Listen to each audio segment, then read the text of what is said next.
নমস্কার, একেবি প্রাইম নিউজে সকলকে স্বাগত। সঙ্গে রয়েছে আমি তস্মিতা। চলে যাচ্ছি সংবাদে। 12ই এপ্রিল শনিবার হনুমান জয়ন্তী। হনুমানের জন্মদিনই হনুমান জয়ন্তী হিসেবে পালন করা হয়। এই উপলক্ষে দেশবাসীকে শুভেচ্ছা জানিয়েছেন প্রধানমন্ত্রী নরেন্দ্র মোদী। সোশ্যাল মিডিয়ায় এ ব্যাপারে শুভেচ্ছা বার্তা পোস্ট করেন তিনি। এদিন প্রধানমন্ত্রী লিখেছেন, সংকট মোচনের কৃপায় সকলের জীবন সর্বদা সুস্থ, সুখী এবং সমৃদ্ধ থাকুক, এটাই কামনা। রাজ্য জুড়ে শিক্ষার পরিকাঠামো আধুনিকীকরণে জোর কদমে এগোচ্ছে বর্তমান সরকার। লক্ষ্য একটাই, শিক্ষা হোক সবার জন্য সহজলভ্য, গুণগত এবং যুগোপযোগী। সেই উদ্দেশ্য বাস্তবায়নের পথ ধরে এবার গন্ডাছড়ার প্রত্যন্ত অঞ্চলে বিদ্যালয় ও ছাত্রাবাস পরিদর্শন করলেন রাজ্যের জনজাতি কল্যাণ দপ্তরের মন্ত্রী বিকাশ দেববর্মা। রাজ্যের প্রত্যন্তে ছাত্রছাত্রীদের কাছে শিক্ষার সুযোগ সুবিধা ঠিকঠাকভাবে কতটা পৌঁছচ্ছে এদিকটি সরজমিনে তদন্ত করে দেখার জন্য এ প্রান্ত থেকে ও প্রান্তে ছুটে চলেছেন রাজ্যের জনজাতি কল্যাণ দপ্তরের মন্ত্রী বিকাশ দেববর্মা। এরই অঙ্গ হিসেবে শনিবার গন্ডাছড়া সফরে গিয়ে তিনি প্রথমে জগবন্ধুপাড়া হাই স্কুল এবং পরে গন্ডাছড়া এসটি বয়েজ হোস্টেল ঘুরে দেখেন। এদিন পরিদর্শনকালে স্থানীয় জনপ্রতিনিধি এবং বিদ্যালয় শিক্ষা দপ্তরের আধিকারিকরাও মন্ত্রীর সঙ্গে ছিলেন। পরিদর্শনের সময় মন্ত্রীকে দেখা যায় ছাত্রছাত্রীদের সঙ্গে মেঝেতে বসে মন খুলে কথা বলতে।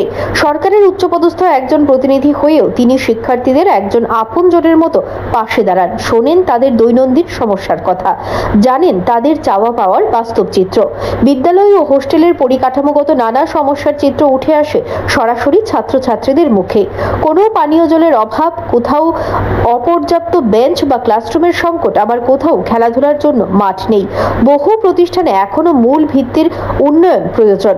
মন্ত্রী স্বীকার করেন, বিগত সরকারের সময়ে এই শিক্ষা প্রতিষ্ঠানগুলো অবহেলিত ছিল, কিন্তু এখন আর উপেক্ষার জায়গা নেই। এই সরকার পরিবর্তনের প্রতিশ্রুতি নিয়ে কাজ করছে।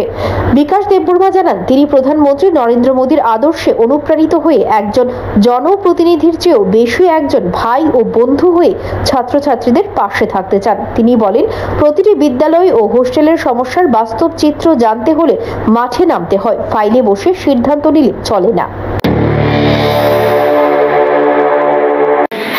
स्टूडेंट हॉस्टेल सुपरक जतन तंगो थानाय 2 मास सका आं फाइमानि मौनो हॉस्टेल लायना बागै दिनै ताइसा फाइजाका अनेक परिवर्तन फाइगा फायै जे थानाय किचा हॉस्टेल नंग्रा तंगनि ताबो फायै निदिन क्लीन मान फाइगा बसकांगो तेबो बरक ओ हॉस्टेल न तेबो साजक तना बय आं साका चारक पुरो नेशनल मिट माननाय पर्यन्त तंगो जा खेलाधुला ओ काहाम पढ़ाशोना काहाम बंगनि फ्यूचर आगि निसाय बंगनि तेव बेटर ओंखा तबो बसकांनि बंगनि फ्यूचर काहामुंनाय चिनि तिप्रासारंनि बगै चिनि बरक दफानि बगै बरक चिनि आथुकुरि बसकांगो चिनि फ्यूचर बेलाय काहाम पढ़ाशोना गगै दङ खेलाधुला गगै दङ नेशनल मिट पर्यन्त खानाय दङ। শিক্ষার মান উন্নয়নে প্রধানমন্ত্রী নরেন্দ্র মোদীর উদ্যোগ পরীক্ষা পে চর্চাও মন্ত্রী বিশেষভাবে উল্লেখ করেন। তিনি বলেন, এই অনন্য উদ্যোগ ছাত্রছাত্রীদের মানসিক চাপ কমাতে সাহায্য করে। সেখানে প্রধানমন্ত্রী নিজে এক শিক্ষক বা অভিভাবকের মতো করে তাদের সঙ্গে কথা বলেন। শেখার পথে ভয় নয়, প্রয়োজন আত্মবিশ্বাস। অন্তরের টান ও দায়িত্ব বোধ নিয়ে শিক্ষার অগ্রগতিতে মন্ত্রীর এই অংশগ্রহণ শিক্ষা জগতের পক্ষে নিঃসন্দেহে একটি আশাব্যঞ্জক বার্তা বহন করে। আশা প্রকাশ করা হয়, সরকারের এই মানবিক ও আধুনিক দৃষ্টিভঙ্গি আগামী দিনে রাজ্যের শিক্ষা ক্ষেত্রে নতুন সম্ভাবনার দিগন্ত খুলে দেবে। Bureau report, AKB TV. Longtharai valley মহাবিদ্যালয়ে পুলিশের সামনে কলেজে ঢুকে অধ্যাপককে পেটানোর ঘটনাকে কেন্দ্র করে বিরোধী দলনেতা জিতেন চৌধুরী প্রতিক্রিয়া ব্যক্ত করেন শনিবার। এদিন তিনি বলেন, এই ঘটনার নিন্দার কোনো ভাষা নেই। লংতরাই ভ্যালি মহাবিদ্যালয়ে যা হয়েছে এটা নতুন কিছু নয়। এর আগে হাসপাতালেও ডাক্তারদের উপরে এ ধরনের হামলা হতো, ব্লকে ভিডিওদের সঙ্গে হতো, আর রাজ্যের অন্য জায়গায় তো এ ধরনের ঘটনা হয়ই। শেষ পর্যন্ত একটা শিক্ষা প্রতিষ্ঠানে এভাবে দিবালোকে পুলিশের সামনে একদল ছাত্রের হাতে অ্যাসিস্ট্যান্ট প্রফেসরকে মার খেতে হলো। ত্রিপুরা রাজ্যের আইন শৃঙ্খলার যে আর অবশেষ নেই তারই প্রমাণ মিলল বলে তিনি জানান। এই ঘটনার নিন্দার কোনো ভাষা নেই। এটা লংতরাই ভ্যালি মহাবিদ্যালয়ে যা হলো এটা নতুন না, একদিন হাসপাতালে এই ধরনের আক্রমণ ডাক্তারদের উপরে হতো, ব্লকে বিডিও সাহেবদের উপরে হতো, তারপর পিডব্লিউডি, আরডি, বিভিন্ন দপ্তরের যেখানে ঠিকাদারি কাজ মানে বন্টন হয় সেখানে হতো, আর অন্য জায়গাতে তো হয়ই। শেষ পর্যন্ত একটা শিক্ষা প্রতিষ্ঠানে এইভাবে দিবালোকে পুলিশের সামনে একদল ছাত্রের হাতে একজন অ্যাসিস্ট্যান্ট প্রফেসরকে মার খেতে হলো। ত্রিপুরা রাজ্যের আইন শৃঙ্খলার যার কোনো যে অবশেষ নেই, এটা একদম সম্পূর্ণ শেষ হয়ে গেছে, তার সবচেয়ে নগ্ন নিদর্শন এটি।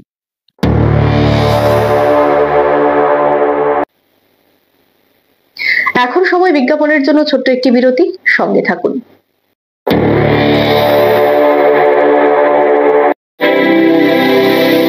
North east institute of nursing science Tripura রাজ্যে বিশ্বমানের পরিকাঠামোর সাথে ডিজিটাল ক্লাসরুম, নিজস্ব হসপিটাল ও দক্ষ ফ্যাকাল্টির দ্বারা BSc nursing, GNM nursing, ANM nursing course পরিচালিত করছে। রয়েছে ভারত সরকার ও ত্রিপুরা সরকারের নার্সিং কাউন্সিলিং এর বিশেষ অনুমোদন। এছাড়াও ইন ক্যাম্পাস রয়েছে উন্নত মানের hostel facility, laboratory, library, indoor sports zone, wifi এর সুবিধা। ছাত্রছাত্রীদের জন্য রয়েছে বাসের ফ্যাসিলিটি। তাই নার্সিং পড়তে এখন আর বহির্রাজ্যে নয়, নিজের রাজ্যে 100% প্লেসমেন্ট অ্যাসিস্ট্যান্সের সাথে নার্সিং পড়ার স্বপ্ন পূরণ করুন।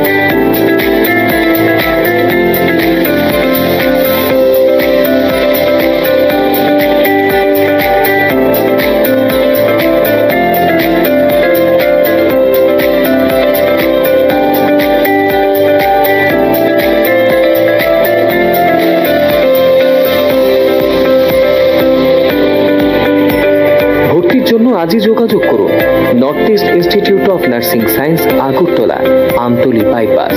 ফোন নম্বর 7085155609, 7005127202, 0381231506, 8257808056, অথবা ভিজিট করুন www.neins.ind.in, a unit of Devloke Hospital.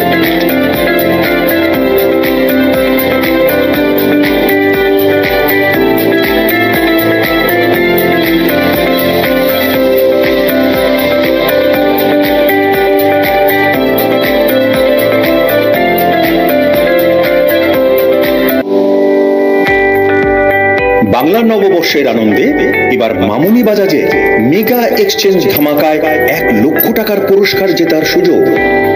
হ্যাঁ, একদম ঠিক শুনছেন, আপনার জন্য 1 লক্ষ টাকার পুরস্কার জেতার সুযোগ দিচ্ছে মামুনি বাজাজ। তাহলে আপনার স্বপ্নের বাজাজ বাইকটি কিনতে সোজা চলে আসুন মামুনি বাজাজের শোরুমে। নিয়ে আসুন আপনার যে কোনো পুরনো মোটরসাইকেল অথবা স্কুটার, আর নিয়ে যান ওয়ার্ল্ড ফেমাস বাজাজ মোটরসাইকেল। এছাড়াও পাচ্ছেন 10 লিটার পেট্রোল, অ্যাক্সেসরিজ সহ হেলমেট সম্পূর্ণ বিনামূল্যে। এই আকর্ষণীয় অফারটি চলবে 30 এপ্রিল 2025 পর্যন্ত। Mamuni Bajaj, motor stand, Bishalgarh, Sepahijala, Tripura.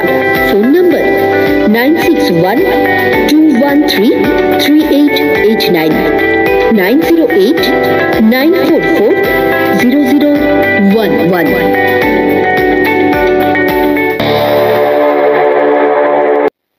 বিরতির পর স্বাগত সংবাদে। রাষ্ট্রপতিকে সময় বেঁধে দিল সুপ্রিম কোর্ট। রাজ্যপালের পাঠানো বিল নিয়ে 3 মাসের মধ্যে সিদ্ধান্ত নিতে হবে বলে শনিবার জানালো দেশের শীর্ষ আদালত। তামিলনাড়ু সরকার বনাম তামিলনাড়ুর রাজ্যপাল মামলায় নয়া পর্যবেক্ষণ দেশের সুপ্রিম কোর্টের। আইনসভা থেকে পাশ হয়ে আসা বিল অনন্তকাল আটকে রাখতে পারেন না রাষ্ট্রপতি। 3 মাসের মধ্যে তাকে মতামত জানিয়ে দিতে হবে। একই সঙ্গে কোনো বিল নিয়ে রাজ্যপালের সিদ্ধান্ত নিয়েও নির্দেশ দেওয়া হয়েছে। শনিবার সুপ্রিম কোর্টের বিচারপতি JB পার্দিওয়ালা ও বিচারপতি R মহাদেবনের বেঞ্চে শুনানিতে সংবিধানের 201 অনুচ্ছেদের অধীনে রাষ্ট্রপতির দায়িত্ব নিয়ে বলা হয়, এই অনুচ্ছেদ অনুযায়ী যদি কোনো বিল রাজ্যপাল অনুমোদন বা খারিজ না করে নিজের কাছে আটকে রাখেন তবে রাষ্ট্রপতিকে জানাতে হবে যে তিনি বিলে সম্মতি দেবেন কিনা। এর জন্য নির্দিষ্ট কোনো সময়সীমা ধার্য করা ছিল না। শীর্ষ আদালতের তরফে এদিন বলা হয়, রাজ্যপালের পাঠানো বিল নিয়ে রাষ্ট্রপতিকে 3 মাসের মধ্যে সিদ্ধান্ত নিতে হবে। যদি এই নির্দিষ্ট সময়সীমার মধ্যে রাষ্ট্রপতি কোনো সিদ্ধান্ত না নেয় তবে রাজ্য সরকারকে তার কারণ জানাতে হবে। ফাইলেও উল্লেখ করতে হবে বিলে অনুমোদন না দেওয়ার কথা। রাষ্ট্রপতি ভবন রাজ্য সরকারকে কারণ ব্যাখ্যা করবে। রাষ্ট্রপতি যদি নির্দিষ্ট সময়ের মধ্যে কোনো পদক্ষেপ না করেন তবে রাজ্য সরকার চাইলে আদালতের দ্বারস্থ হতে পারে।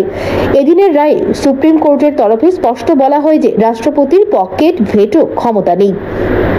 তাকে হয় সম্মতি জানাতে হবে, না হলে বিল খারিজ করে দিতে হবে। Bureau report, AKB TV. শনিবার ভূমিকম্পে কেঁপে উঠল প্রতিবেশী দেশ পাকিস্তান। এদিন দুপুর 1টা নাগাদ ভূমিকম্পের জেরে ব্যাপক আতঙ্ক ছড়ায় প্রতিবেশী দেশে। পাকিস্তানের পাশাপাশি ভূমিকম্প অনুভূত হয় ভারতের জম্মু ও কাশ্মীরে। জানা গেছে রিক্টার স্কেলে ভূমিকম্পের তীব্রতা ছিল 5.8। মাটি থেকে প্রায় 10 কিলোমিটার নিচে। যদিও ভূমিকম্পের জেরে এখনো পর্যন্ত কোনো ক্ষয়ক্ষতির খবর পাওয়া যায়নি, তবে পাকিস্তান সহ জম্মু ও কাশ্মীরের বিস্তীর্ণ উপত্যকায় ব্যাপকভাবে কম্পন অনুভূত হয়। 7 সকালে ট্রেনের ধাক্কায় মর্মান্তিক মৃত্যু হলো বাবুল দেবনাথ নামে এক TSR জওয়ানের। ঘটনাটি ঘটে শনিবার সকালে জিরানিয়া এলাকায়। জানা যায় কয়েক বছর ধরেই অসুস্থ ছিলেন বাবুল দেবনাথ। 2023 সালে ডিউটিরত অবস্থায় ব্রেন স্ট্রোক করেছিলেন তার। এরপর থেকে আর চাকুরিতে যোগ দেননি। এ ব্যাপারে মৃতের মা জানান, আমার ছেলে অসুস্থ ছিল। অসুস্থতার কারণে সে অনেকদিন ধরে কথা বলতে পারে না, এমনকি কানেও শুনতো না। প্রায়ই বাড়ি থেকে বের হলে রাস্তা চিনত না। পরিচিতরা এনে তাকে বাড়িতে দিয়ে যেত। শনিবার সকালেও সে বাড়ি থেকে একা একা বেরিয়ে যায়। এরপর খবর পান যে ট্রেনের ধাক্কায় তার ছেলের মৃত্যু হয়েছে। অনেক বছর ধরেই বাবুল ও তার স্ত্রী আলাদা থাকেন বলে জানা গেছে।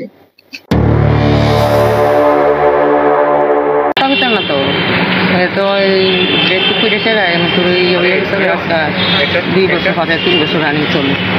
আসলে তো কথা বলতে পারে না। হ্যাঁ প্রায় সময় উনি খুবই জায়গা আড়াই জায়গা বাইরে টুকায় টুকায় আনি, তুই প্রায় সময় বাইন্দা রাখি। আজকেও বাসে 3:30টার সময় বাইরে যেত, সাত করে বাইন্দা রাখছি করে একবার নিজেই কিতাব বান্ডা কাটলো, আমি আর পিজ্জা খাইলাম। এরপর আমি ফান খাইছে চল খাইছে পরে তুই আমি আবার বাইন্দা তুছি ডাইনা তো বাইন্দা তুছি।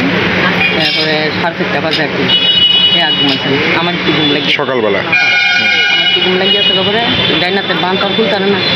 এরপর তখন এই কি দিতার এমনি হ্যাঁ এমন করতেছে আর কি। তখন আমি দিই ধুয়ে দিয়েছি মুখের করে গামছা একটা কান ধরে বাইরে যাই।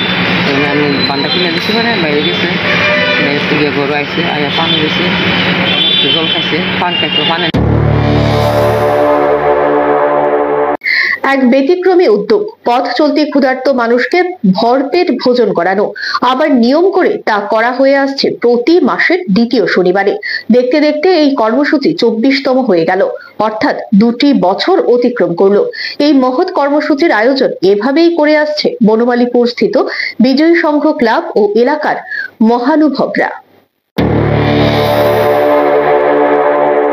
রাজধানীর একটি বনেদি ক্লাব বিজয়ী সংঘ ক্লাব বনমালীপুর এলাকায় এই ক্লাবের উদ্যোগে প্রত্যেক মাসের দ্বিতীয় শনিবার 2 টাকার বিনিময়ে পথ চলতি সকল অংশের ক্ষুধার্ত জনগণকে পেট ভরে ভোজনের জন্য খাবার পরিবেশন করা হয়।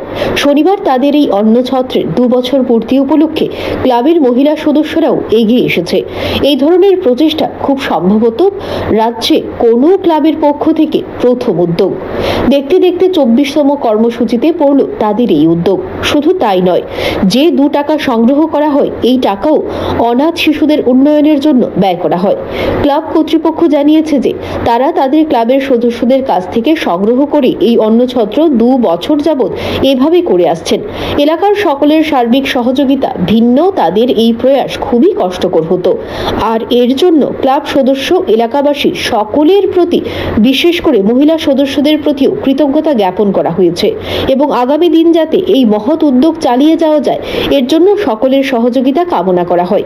এদিন অন্নছত্র আয়োজনে স্বেচ্ছায় এগিয়ে সার্বিক দায়ভার গ্রহণ করেছেন এলাকার সুনাগরিক রজত রায়চৌধুরী এবং বনশ্রী গোপ পরিবার।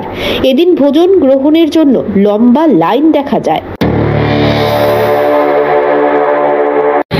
আসলে প্রথমে আমি আমাদের বিজয় সমস্ত পক্ষ থেকে সবাইকে আমরা ধন্যবাদ এবং সাধুবাদ জানাই। আসলে এটা আমাদের 2 বছরের আজকে আমরা কমপ্লিট করলাম।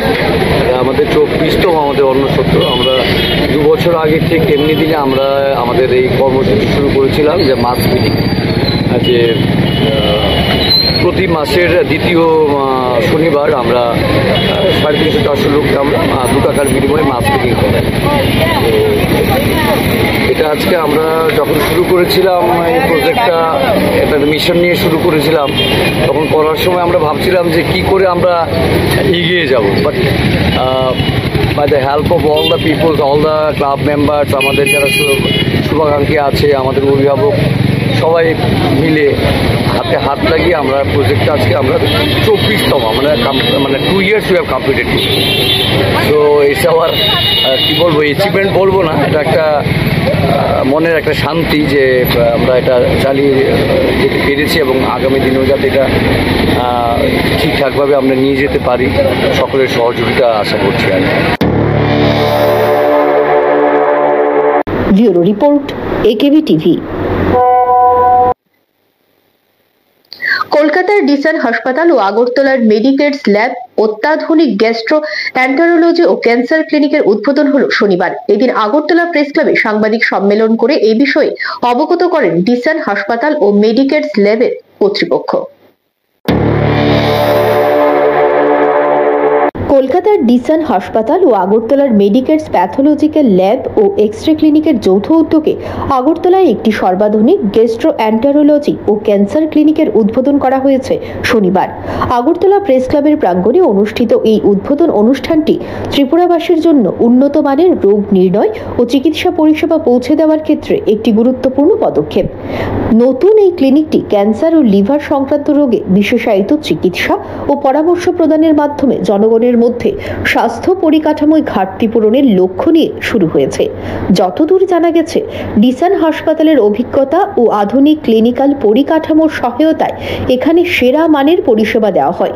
উদ্বোধনের পর অনুষ্ঠানে একটি আউটরিচ ক্লিনিক ও কন্টিনিউইং মেডিকেল এডুকেশন অনুষ্ঠানের আয়োজন করা হয়, যেখানে স্থানীয় চিকিৎসক ও সক্রিয়ভাবে অংশগ্রহণ করেন। শিক্ষামূলক এই অনুষ্ঠানে ডিসান হাসপাতালের খ্যাতনামা চিকিৎসকরা তাদের মূল্যবান বক্তব্য উপস্থাপন করেন।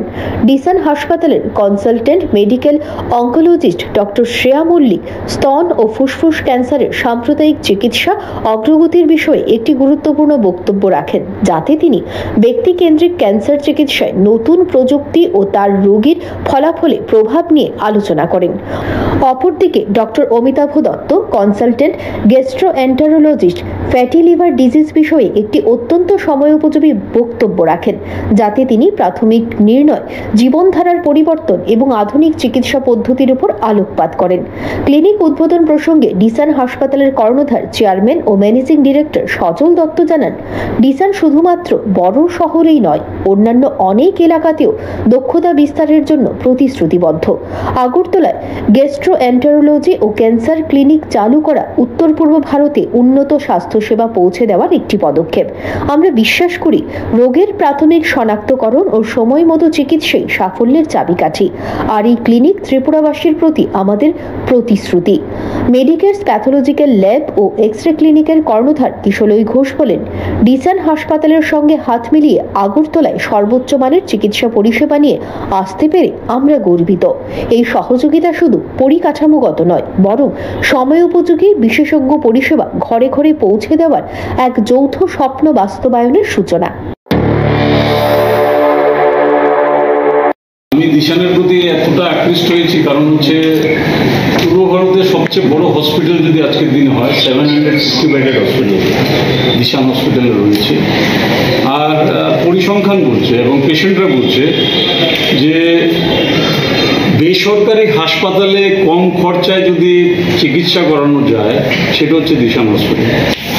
কারণ দিশানের আগে ছিল কয়েকটা বিভাগ, এখন তারা সব কটা বিভাগ নিয়ে কাজ করছে। বলতে ভালো লাগছে যে যদি কোনো পেশেন্ট এখানে থাকে, গরিব পেশেন্ট যায়, সেটা এদের ম্যানেজমেন্টের সঙ্গে কথা বলে আমি দেখেছি তারা এখানে ডিসকাউন্টও করে দেবে পেশেন্টদের জন্য, পুয়ার পেশেন্টদের জন্য। সেটার তো মাপকাঠি সবাই জানেন। এবং তাদের হসপিটালে, মানে তাদের বলতে দিশান হসপিটালে আয়ুষ্মানটাও কিন্তু এই উদ্যোগের মাধ্যমে দিশান হাসপাতাল ও মেডিকেটস ত্রিপুরার স্বাস্থ্য ব্যবস্থায় এক দৃশ্যমান পরিবর্তন আনতে প্রতিশ্রুতিবদ্ধ, যার মূল লক্ষ্য হল রোগীদের সময় মতো আধুনিক ও বিশেষায়িত চিকিৎসা প্রদান। Bureau report, AKB TV. অন্যান্য বছরের তুলনায় এবছর চৈত্র সেলের আমেজে ভাটা পড়েছে। মন্দার ছায়া তেলিয়ামুড়া বাজারেও। এবার যেন চৈত্র সেলের রংটাই ফিকে হয়ে গেছে। প্রতি বছরের মতো এবছর বাংলা নববর্ষের আগমনের ঠিক আগে চৈত্র সেলকে ঘিরে রাজ্যের বিভিন্ন বাজারে জমজমাট পরিবেশ পরিলক্ষিত হচ্ছে। তবে বাস্তব চিত্র বলছে কিন্তু অন্য কথা। রাজ্যের তেলিয়ামুড়া বাজার বরাবরই উৎসব মুখর ও ভিড় থাকে। চৈত্র সেলকে ঘিরে বেচা কেনার কেন্দ্রবিন্দু হয়ে ওঠে। সেখানে এবার যেন চৈত্র সেলের রংটাই ফিকে হয়ে গেছে। বাজার ঘুরে দেখা গেছে অন্যান্য বছরের তুলনায় এবছর বেচা বিক্রিতে ব্যাপক ভাটা পড়েছে। বিশেষ করে কাপড়ের দোকানগুলোতে ক্রেতার অভাব স্পষ্ট লক্ষ্য করা গেছে। দোকানদারদের একাংশ জানিয়েছেন মূল্য হ্রাস করে নানা অফার দেওয়া সত্ত্বেও বিক্রি আশানুরূপ হচ্ছে না। ব্যবসায়ীদের অভিমত, একদিকে যেমন হাতে নগদ টাকার সংকট, অন্যদিকে অনলাইন কেনাকাটার প্রসার। এই দুই বাজারে মন্দার মূল কারণ হিসেবে কাজ করছে। স্থানীয় ব্যবসায়ীরা বলেন, সকাল থেকে রাত পর্যন্ত দোকানে বসে থাকি, অথচ অন্যান্য বছরের মতো দূর দূরান্ত থেকে ক্রেতাদের ভিড় দেখা যাচ্ছে না। আগের মতন নাই আর কি। আগে কিরকম হইতো? আগে তো মোটামুটি আমরা মোটামুটি ভালোই হইতো। এই তুলনামূলক এবার বেশি একটা নাই, লোকজন নাই, কম। কারণটা তো অনেক কিতা করতাম, মানুষের এত টাকা পয়সাই নাই না কিতা, মানুষ তো বাজার আই না, একটু কম আয় আর কি। তা আসে আর দুদিন, তখন তো বাজার লাগানোর কথা আসলো, তখন অব্দি এমন নেই। আর আমরা তো রেট 100 টাকা করে লাগাইছি, গেঞ্জি 100, প্যান্ট 100, সব 100, মোটামুটি নাই। এই রেটে কাস্টমারই নাই তুলে, তেমনি কি তৈরি তেমন কিছু নাই। ব্যবসা একদম খারাপ, খুব খারাপ। মার্কেটের লোকজনই নাই, খুব খারাপ অবস্থা। এবারের ব্যবসা খুবই খারাপ চলছে। কারণটা কি কইতাম, আর লোকজন আয় না বাজারে। বাজারের কি পরিস্থিতি, এটা তো আমরা কিতা কইতাম। আমরা তো ব্যবসায়ী মানুষ, লোকজনই আয় না, কার কাছে বেশি এমন একটা পরিস্থিতি দাঁড়াইছে। মানে খুব অবস্থা খারাপ, খুব খুব খারাপ। বাংলা নববর্ষ আর মাত্র দুদিন বাকি, তবুও বাজারে নেই সেই চেনা ভিড়, নেই উৎসবের পরিবেশ। এর ফলে ব্যবসায়ীদের মাথায় হাত। Bureau report, AKB TV. বাড়ির কাছেই ধান খেতে এক মহিলার মৃতদেহ উদ্ধারে তীব্র চাঞ্চল্য। ঘটনা উদয়পুর মহকুমার হোলাক্ষেত গ্রামের মালিপাড়ায়। পরিবারের সদস্যের দাবি তাকে খুন করা হয়েছে। এদিকে পুলিশ মৃতদেহ উদ্ধার করে ময়না তদন্তের জন্য হাসপাতালে পাঠিয়েছে। ঘটনার তদন্ত করছে পুলিশ। শনিবার সকালে উদয়পুর মহকুমা হোলাক্ষেত স্কুলপাড়ার একটি জমিতে এক মহিলাকে রক্তাক্ত অবস্থায় পড়ে থাকতে এলাকাবাসীরা দেখতে পান। সঙ্গে সঙ্গে তারা পুলিশকে খবর দেয়। খবর পেয়ে ঘটনাস্থলে ছুটে যায় গোমতী জেলার অতিরিক্ত পুলিশ সুপার সৌভিক দে, রাধাকিশোরপুর থানার ওসি বাবুল দাস সহ বিশাল পুলিশ বাহিনী। এদিকে ঘটনাস্থলে যায় ডগ স্কোয়াড, ফরেন্সিক টিমও। গোমতী জেলার অতিরিক্ত পুলিশ সুপার জানান, এদিন ভোরবেলা পুলিশের কাছে খবর গেছে হোলাক্ষেত স্কুলপাড়া জমিতে এক মহিলার মৃতদেহ পড়ে রয়েছে। পুলিশ পরবর্তী সময়ে ঘটনাস্থলে ছুটে গিয়ে মহিলাকে উদ্ধার করে হাসপাতালে পাঠিয়েছে। মৃতার নাম শিবানী দাস, বয়স 47। মৃতার 2 ছেলে 1 মেয়ে রয়েছে। স্বামী অন্য জায়গায় থাকে, তাদেরকে খবর দেওয়া হয়েছে। তিনি আরও জানিয়েছেন, মহিলার মুখে, শরীরে আঘাতের চিহ্ন রয়েছে। মৃতদেহের কাছে একটি মোবাইল ফোন উদ্ধার করা হয়েছে। পরিবারের তরফ থেকে যদি লিখিত অভিযোগ না করা হয়, তবে পুলিশের তরফ থেকে সুও মোটো মামলা নিয়ে তদন্ত করা হবে বলে অতিরিক্ত পুলিশ সুপার জানিয়েছে। আজকে সকাল 5:30টার দিকে একটা ইনফরমেশন আসে আমাদের কাছে যে একজন মহিলার ডেড বডি পাওয়া গেছে। অ্যাকর্ডিংলি আমাদের এখানে পুলিশ অফিসাররা আসেন, মোবাইল ফরেন্সিক টিম আসে, আমাদের ক্যানাইন ইউনিট আসে। এখানে দেখা যায় যে একজন মহিলার বডি উপরে পাওয়া যায়, ওনাকে আইডেন্টিফাই করা হয়। ওনার নাম Shibani Das, almost 46-47 years old. বডিতে ইঞ্জুরি মার্ক আছে। এখন স্পট এক্সামিনেশন চলছে বাই ফরেন্সিক টিম। এটা কি মহিলার বাড়ির পাশে পাওয়া গেছে? একদম বাড়ির পাশে ওনার বাড়ির পেছনে, এটা ক্ষেতের মধ্যে পাওয়া গেছে ওনাকে। ডগ স্কোয়াডের মাধ্যমে কি কোনো কিছু? ডগ স্কোয়াডের মাধ্যমে না, ডগ স্কোয়াডের মাধ্যমে কনক্লুসিভ কিছু পাওয়া যায়নি, কেন কি ট্র্যাকার ডগ মহিলারই সেন্ট ক্যাচ করেছে, তো কনক্লুসিভ কিছু পাওয়া যায়নি। মহিলার পরিবারের পক্ষ থেকে মানে স্পেসিফিক কোনো অভিযোগ এখনো আসেনি, কিন্তু ওনার ছেলেরা আছেন, ওনার 2 ছেলে আছে, ওনার ছোট মেয়ে আছেন সরি, আর ওনার হাজব্যান্ডকে ইনফর্ম করা হয়েছে। তো এদের থেকে কমপ্লেন নেওয়া হবে না, আমরা সোমোটো নিয়ে নেব। এদিকে মহিলার এক আত্মীয় জানিয়েছে, প্রথম স্বামীর মৃত্যুর পর শিবানীর দ্বিতীয় বিয়ে হলেও বাপের বাড়িতেই ছিলেন, কিন্তু মহিলা স্বামীর সঙ্গে গত কিছুদিন আগে কোনো একটি বিষয় নিয়ে ঝামেলা হয়েছে। 2 ছেলে বাড়িতে থাকে না। কিছু বছর আগে মেয়েরও বিয়ে দেওয়া হয়েছে।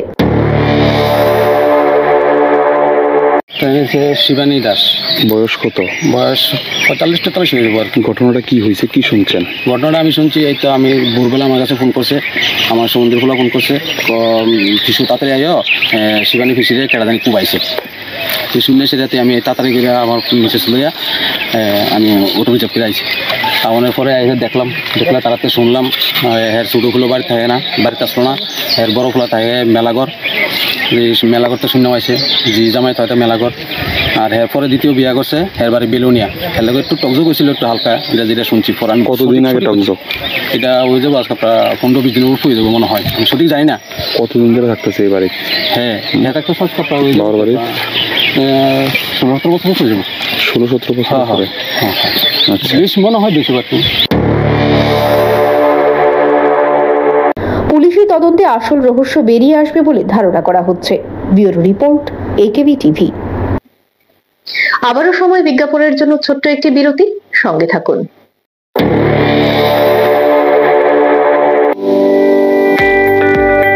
বাংলা নববর্ষের আনন্দে এবার মামুনি বাজাজে মেগা এক্সচেঞ্জ ধামাকায় 1 লক্ষ টাকার পুরস্কার জেতার সুযোগ।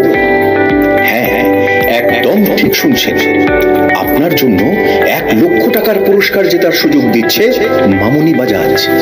তাহলে আপনার স্বপ্নের বাজাজ বাইকটি কিনতে সোজা চলে আসুন মামুনি বাজাজের শোরুমে। নিয়ে আসুন আপনার যে কোনো পুরনো মোটরসাইকেল অথবা স্কুটার, আর নিয়ে যান ওয়ার্ল্ড ফেমাস বাজাজ মোটরসাইকেল। এছাড়াও পাচ্ছেন 10 লিটার পেট্রোল, অ্যাক্সেসরিজ সহ হেলমেট সম্পূর্ণ বিনামূল্যে।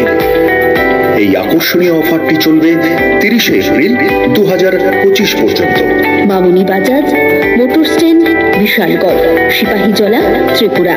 Phone number 9612133889, 9089440011।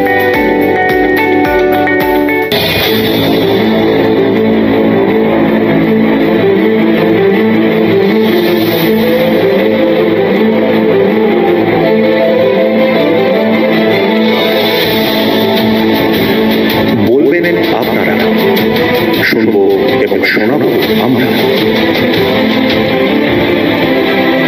চোখ রাখুন একেবি টিভির পর্দায়।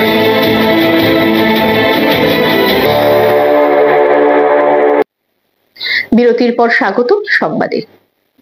ওয়াকফ সংশোধনী আইন প্রত্যাহারের দাবিতে শনিবার যৌথ মঞ্চের উদ্যোগে প্রতিবাদ মিছিল সংগঠিত করা হয় কৈলাসহরের রাজপথে। মিছিলটি টিলাবাজার থেকে শুরু হয়ে মহকুমা শাসকের পুরাতন কার্যালয়ে গিয়ে শেষ করার কথা ছিল, কিন্তু গন্তব্যস্থলে পৌঁছানোর আগে কবজার এলাকায় মিছিলটিকে আটকে দেয় পুলিশ প্রশাসন। তাতেই মুহূর্তের মধ্যে উত্তেজনা ছড়িয়ে পড়ে, এমনকি পুলিশ এবং বিক্ষোভকারীদের মধ্যে খণ্ডযুদ্ধ শুরু হয়। তাতে বেশ কয়েকজন পুলিশ কর্মী এবং আন্দোলনকারী আহত হন। ওই ঘটনায় পুলিশ প্রায় 7 জনকে গ্রেপ্তার করেছে। এদিকে খবর পেয়ে ঘটনাস্থলে ছুটে যান জেলা পুলিশ আধিকারিক ও ডিআইজি রথিরঞ্জন দেবনাথ। পরিস্থিতি নিয়ন্ত্রণে আনতে গোটা এলাকায় মোতায়েন করা হয় টিএসআর, সিআরপিএফ ও বিএসএফ। এদিকে আহতদের হাসপাতালে নিয়ে গিয়ে চিকিৎসার ব্যবস্থা করা হয়। देने से आपका क्राउड आपकी आवाज सुनता है, शांत रहता है। इसलिए तो मैंने अनाउंस कर दिया कि आज हमारा प्रोग्राम खत्म, चलो सब। ये इसलिए नहीं आया, इसलिए तो सबको वापस करा दिया। हम तो शहर में जाने के लिए मूव भी नहीं किया। हम जब उस साइड में चला गया था, बहुत दूर चला गया था।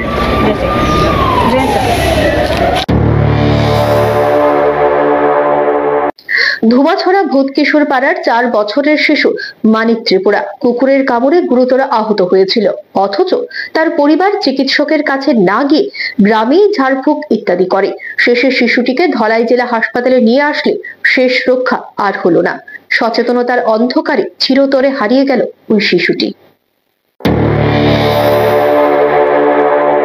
কুসংস্কারের অন্ধকারে হারিয়ে গেল নিষ্পাপ জীবন। জানা যায় ধুমাছড়া ভূতকিশোর পাড়ার 4 বছরের শিশু মানিক ত্রিপুরা কুকুরের কামড়ে গুরুতর আহত হয়েছিল 1 মাস আগে, অথচ তার পরিবার চিকিৎসকের কাছে না গিয়ে কুসংস্কারের আশ্রয় নেয়, গ্রামেই ঝাড়ফুঁক ইত্যাদি করে।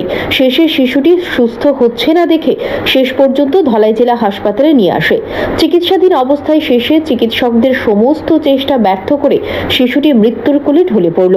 এক্ষেত্রে এই ধরনের বিষয়ে রাজ্যের প্রত্যন্তে এখনো যে সচেতনতার আলো ঠিকভাবে পৌঁছায়নি, এরই একটি বেদনাদায়ক চিত্র।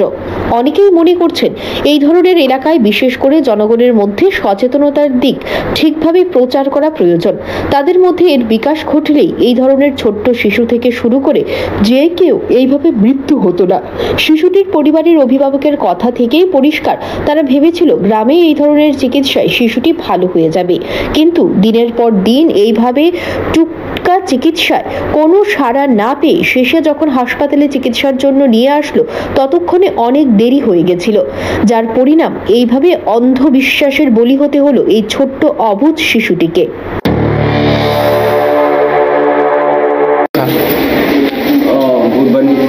buat kondisi ini kisah lunda. Dan kayaknya tuh taham loh. Ini kan tunggu kajian dokter mana nih? Maksud saya ini nanya, hayunya, nanya kan nanya tengah.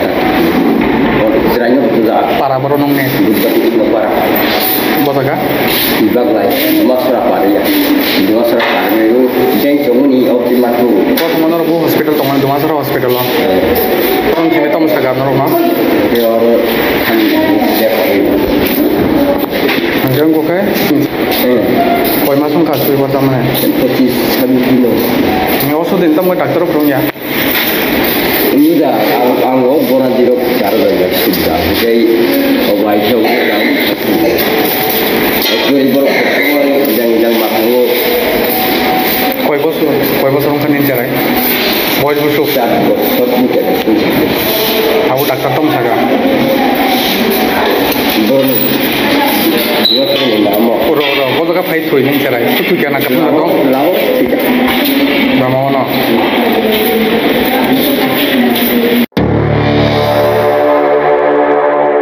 নিঃসন্দেহে সরকারকে রাজ্যের গ্রাম শহর সর্বত্র জনগণকে স্বাস্থ্য সম্পর্কিত বিষয়ে সচেতন করার ক্ষেত্রে আরো গুরুত্ব দিয়ে কাজ করতে হবে বলে সচেতন মহল মনে করছে।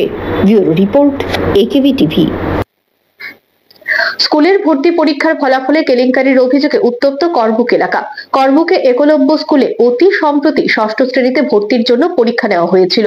যারা আগে থেকে একলব্য স্কুলে পড়ছে তাদের 58 জনের মধ্যে মাত্র 3 জন পাশ করেছে, অথচ বাইরের স্কুল থেকে আসা বহু ছাত্রছাত্রী পাশ করে নিয়েছে। তা জানতে পেরে অনুত্তীর্ণ পড়ুয়াদের অভিভাবকরা ক্ষোভে ফেটে পড়েন। শনিবার তারা করবুক থেকে নতুন বাজার যাওয়ার রাস্তা অবরোধ করে বিক্ষোভ প্রদর্শন করেন। অভিভাবকদের দাবি, আগে থেকে একলব্য স্কুলে যারা পড়ছে তাদের 58 জনের মধ্যে মাত্র 3 জন পাশ করেছে, বাকিরা কি অন্যায় করেছে?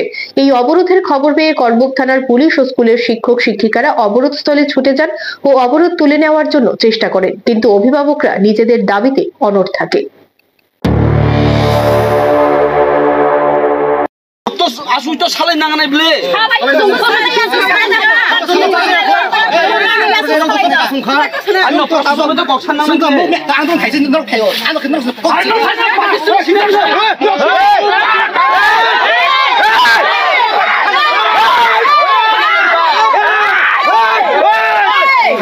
খানা করে